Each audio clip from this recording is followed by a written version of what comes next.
کا حساب کرتے تھوڑا اپنا بھی کر. ساری زندگی گزر گئی, آپ تو یہاں بستے ہیں حضرت بابا صاحب کے علاقے میں. تو بابا صاحب کہتے تھے دل کرتا ہے اس بستی سے تھوڑا دور جاؤں جہاں کوئی مجھے پہچانے نہ, میری دست بوسی نہ کرے, میرے پیچھے نہ بھاگے. اٹھ نہ بھلیا,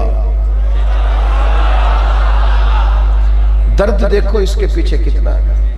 اٹھ بھلیا او چلو تھے وسیے جتھے وس دے سارے انے, نہ کوئی ساڈی ذات پچھانے نہ کوئی سانو مننے. چل وہاں چلتے. تو ایک تو یہ کہ اصول پسند تھے, اور دوسری بات یہ تھی ان کی طبیعت میں جس چیز کا غلبہ تھا وہ یہ تھا کہ وہ اپنا حساب کرتے تھے. ہم اپنے آپ کو بے حد کر لیتے ہیں, ہماری کوئی نہ کوئی شان, ہر بندے کی کوئی نہ کوئی شان ہے, اور وہ اپنی شان بتاتا پھرتا ہے. وہ کہتا ہے جناب فلانے کے بھی تو حقوق ہے نا, فلانے کے بھی تو حقوق ہے نا, فلانے کے بھی تو حقوق ہے نا, فلان جگہ یہ بھی تو کہتا ہے نا. میں ائمہ مساجد کے حقوق بیان کرتا رہتا ہوں, علماء کی بات کرتا ہوں, لیکن میں کہتا ہوں اتنا کمزور ہو کہ عالم کی بات نہ کرو کہ محسوس لگے کہ وہ بڑا کوئی طبقے کا کمزور آدمی ہے. بات ضرور کریں حقوق کی, پر سطح سے نیچے نہ اتریں. اللہ نے عالم دین کو بڑا وقار عطا فرمایا, بڑی شان عطا کی. والد صاحب یہ کہیں کہ ماں باپ کے بڑے حقوق ہیں, پر اتنا کمزور ہو کر کبھی بات نہ کریں. حقوق لیے جاتے ہیں, حقوق کی خیرات نہیں مانگی جاتی. کمزور نہ کریں اپنے آپ. تو اپنا محاسبہ کرنا ہے, ہم نے اپنے آپ سے گفتگو کرنی, ہم نے تھوڑا سا تزکیہ کی طرف بڑھنا ہے اور اصولوں کو اپنے اوپر اپلائی کرنا ہے. تیسری بات آپ کو حضرت عمر میں بڑی ملے گی, وہ یہ تھی کہ طبیعت میں بلا کی سادگی. بلا کی یہاں نا ہمارا یہ ماحول ہے کہ ایک طرف کچھ لوگ بیچارے فون کرتے ہیں, دوستوں کو بتاتے ہیں کہ یار بل بڑا آ گیا, جمع کرانے کو پیسے کوئی نہیں, اگر میری فلاں چیز بک جائے نا تو میں چلیں اس سے ہی نبردآزما ہو لوں. ایک طرف غریبی کا یہ حال ہے, اور دوسری طرف ہمارا حال یہ ہے کہ لوگ نئے ماڈل کی گاڑی نئے لینے کے لیے 4-5 لاکھ روپیہ, جلدی گاڑی لینے کے لیے 4-5 لاکھ روپے اضافی جمع کراتے ہیں کہ نہیں؟ آپ اس ملک میں رہتے ہیں جہاں لوگوں کو روٹی بھی نہیں ملتی شام کی, لیکن دوسری تصویر کا رخ یہ ہے کہ نئے ماڈل کا موبائل مارکیٹ میں آئے تو شارٹ ہو جاتا ہے. معنی کیا ہے کہ گندم امیر شہر کی ہوتی رہی خراب, اور بچی کسی فقیر کی فاقے سے مر گئی. ہم نا اس منظر سے دور ہیں. جب تک امیر لوگ اپنی طبیعت میں سادگی نہیں لاتے, مالدار سادگی نہیں لاتے, امیر وزیر کبیر, چلو ناراض نہ ہونا پیر, اپنی طبیعت میں سادگی نہیں لاتے اور وہ اس طرز کو نہیں اپناتے جو طرز سیدنا عمر نے ہمیں عطا فرمائی ہے اور حضور کے جمیع صحابہ اور اہل بیت نے دی ہے. مزاجوں میں سادگی نہیں, بالکل نہیں. آپ لوگوں کا لاؤ لشکر تو دیکھیں, آنا جانا تو دیکھیں, اٹھنا بیٹھنا تو دیکھیں. حضرت عمر کے زمانے میں وسعت آ گئی تھی, کوئی ایسی بظاہر بڑی غربت نہیں تھی, وسعت آ گئی تھی. اتنا مال آتا تھا بحرین سے آیا کہ بڑے قد والا آدمی بھی اس مال کے پیچھے چھپ رہا تھا. سارا کچھ آیا, 50 ہزار دینار بدریوں کو ایک ایک وقت میں مال غنیمت میں سے حصہ ملا.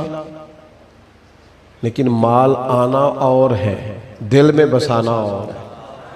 اور ایک اور بات بھی آپ سے عرض کروں, کبھی بھی روب آدمی کے کپڑوں کا نہیں ہوتا, روب جب بھی ہوتا ہے اس کے کردار کا ہی ہوتا ہے.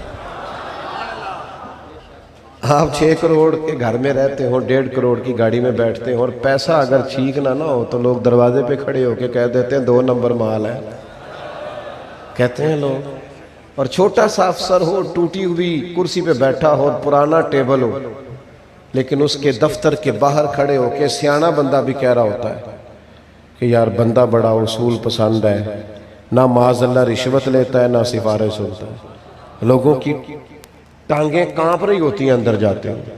یاد رکھنا, کردار آپ کا مضبوط ہو نا, کردار, تو کپڑے سادے بھی ہوں تو گزارا ہوتا ہے, گھر سادہ بھی ہو تو گزارا. تو اصل نعمت تو کردار ہے. میں نے جیسے کہا تھا باتوں کو زیادہ طویل نہیں کرنا، جلدی سمیٹ دوں گا۔ حضرت عمر نے زندگی ساری سادگی میں گزاری۔ کچھ بھی نہیں ہوتا یار، آپ سادے کپڑے پہنے، کوئی کچھ بھی نہیں کہتا۔ آپ بھی سکھی رہیں گے، رشتہ دار بھی سکھی رہیں گے، ورنہ آپ مہنگے لیں گے تو رشتہ داروں کی مجبوری ہو جائے گی، ان کے بچے بھی تنگ کریں گے، یار ہم نے بھی مطلب فلاں فلاں چیز وصول کرنی۔ یہ کچھ مالدار لوگ، ناراض ہو گئے آپ لوگ، یہ کچھ مالدار لوگ نا مارکیٹ میں ایسی چیزیں لے آتے ہیں جن سے پھر غریبوں کا پہنچنا مشکل ہو جاتا ہے۔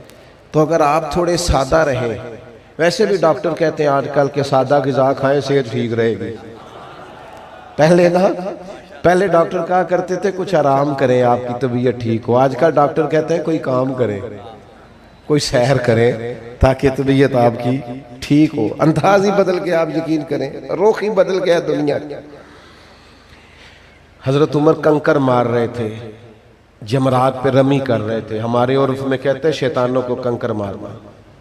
تو صحابی فرماتے میں پیچھے کھڑا تھا اور میں عجیب منظر دیکھ رہا تھا کہ اتنا بڑا فرما روا، دنیا ڈرتی ہے، لیکن حالت یہ ہے کہ وہ کنکر مار رہے تھے تو میں نے ان کی پشت پر پیوند گرے تو 12 پیوند لگے ہوئے، اور انہیں کوئی پرواہ نہیں تھی۔ ایک ہوتا ہے نا کسی کے کپڑے سادے ہیں تو پھر وہ مسکین بھی بن جاتا ہے، بڑی مجبوری ہے جی میں نے تو کپڑے دیکھے، نا نا نا نا، کپڑے سادے تھے پر قد اونچا تھا، لباس پھٹا ہوا تھا لیکن آواز میں گرج تھی، جملے اس طرح تھے کہ جس طرح ایوان کفر پر زلزلہ طاری ہے۔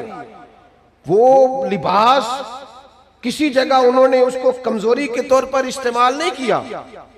صحابہ نے میٹنگ کی باقاعدہ مسجد میں کہ اتنے وزیر ملنے آتے ہیں، عمر سے کہنا ہے لباس ہی بدل لے، اور وسعت بھی آئی ہے پر سارا یہ بانٹ دیتے ہیں۔ جناب فاروق اعظم سے کہنا تھوڑے نیا لباس لے لے، تو ایک صحابی کہنے لگے مشورہ تو ٹھیک ہے پر وہ بندہ بھی بتاؤ جو عمر سے بات کرے گا۔ ویسے ناراض نہ ہونا، آج کل تے پیسے کسی نے بھی نہیں برے لگ دے، کسی کو بھی نہیں لگتے، سب ماشاءاللہ جس جہاں آ جائے ٹھیک ہے، بلکہ جتنے پیسے آتے جاتے ہیں اتنا ہی خرچہ بھی بڑھتا جاتا ہے، جگہ بھی بنتی جاتی۔ بھئی عمر سے بات کون کرے گا نیا کرتا لینے کی؟ تو لوگ کہنے لگے ایک شخصیت ہے نا جن کی فاروق اعظم نہیں ٹالتے، وہ کون ہے؟ مولا علی شیر خدا۔ حضرت مولا کائنات سے کہا آپ کہیے نا جناب عمر سے، تو حضرت علی نے کہا بھئی بات بھی تمہاری ٹھیک ہے، کہنا بھی چاہیے، پر میں عمر کو جانتا ہوں یہ بات میں نے بھی کوئی نہیں کہنی۔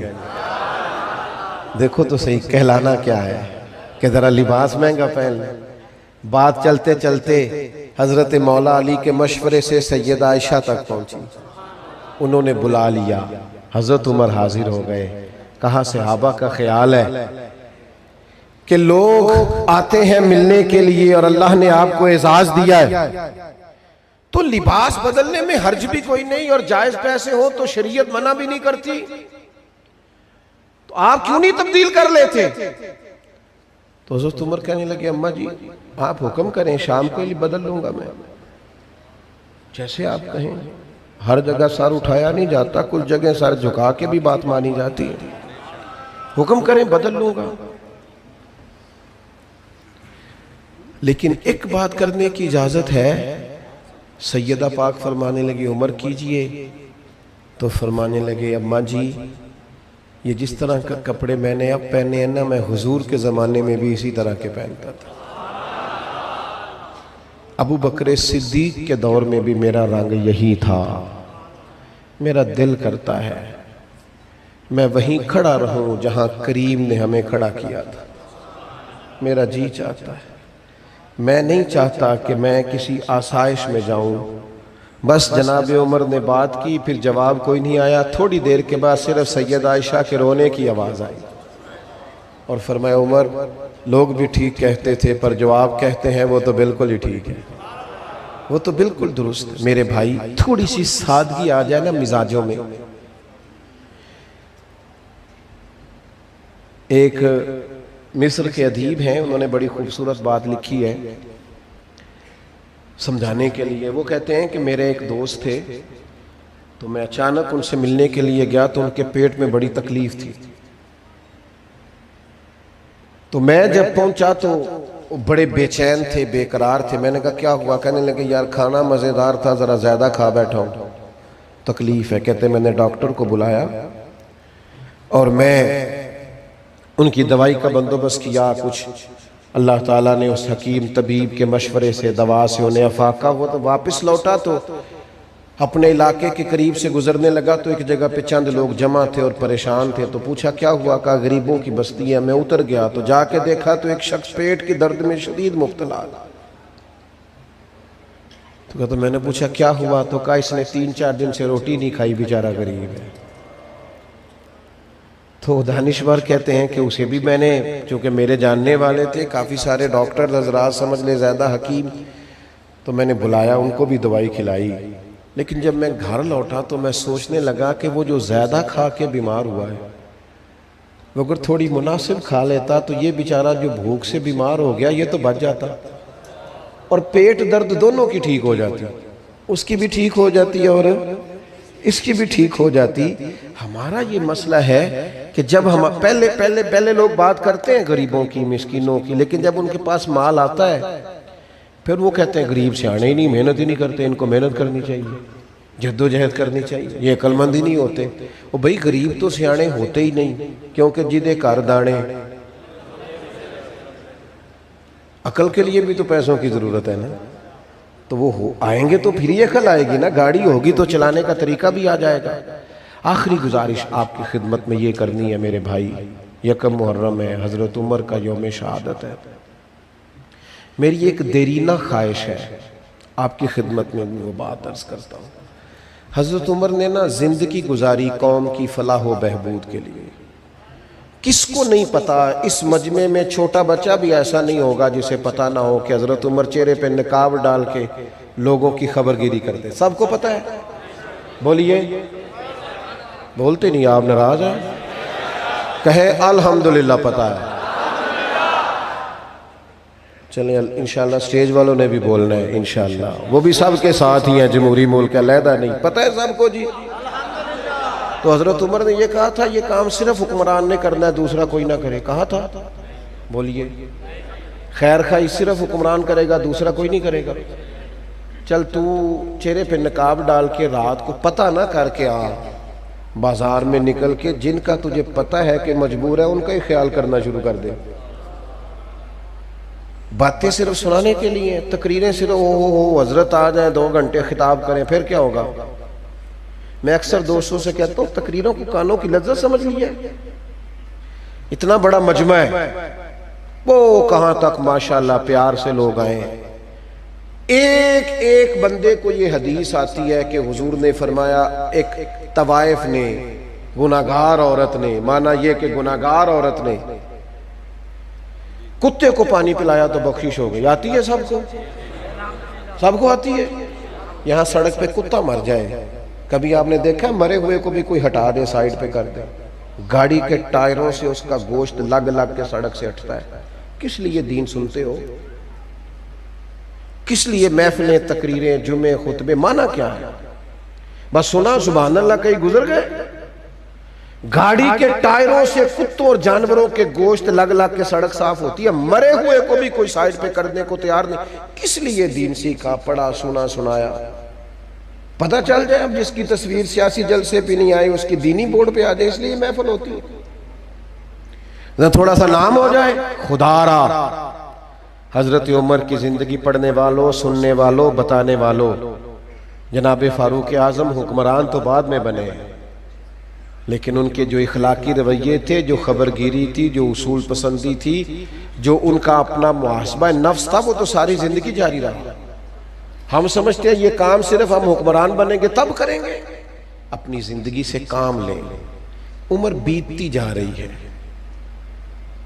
جو جوان تھے وہ بوڑھے ہو رہے ہیں، تندرست تھے وہ بیمار ہو رہے ہیں، جن کے حافظے مضبوط تھے کمزور ہو رہے ہیں. کتنی کو دیر ہم نے منصوبے بنانے، اب عملی زندگی میں آئے، کردار و عمل کے ساتھ چیزوں کو سینچیں، آگے بڑھے. آج ہم ایک بزرگ کے سال ثواب کے لیے آئے ہیں، اللہ ان کی بخشش فرمائے. تو ایسا تو نہیں ہے نا کہ وہ اکیلے دنیا سے گئے ہیں، باقی کسی نے جانا ہی نہیں، ہم سب نے بھی جانا ہے. اس لیے عملی زندگی اب تو یہ ہے کہ جو سیکھا ہے اس پر عمل شروع کر دیں. اور آج سے نہیں ابھی سے فوراً اپنی زندگی میں عملی تبدیلیاں لائیں، ورنہ ٹھیک ہے وہی سٹیٹس رہے گا جو آپ موبائل پہ لگاتے ہیں، پھر وہ سٹیٹس جو بندے کا شرعی طور پر اور اخلاقی طور پر ہونا چاہیے وہ کبھی نہیں بنے گا۔ اس لیے موبائل کے سٹیٹس سے باہر نکلو، اخلاقی سٹیٹس چیک کرو کہ ہمارے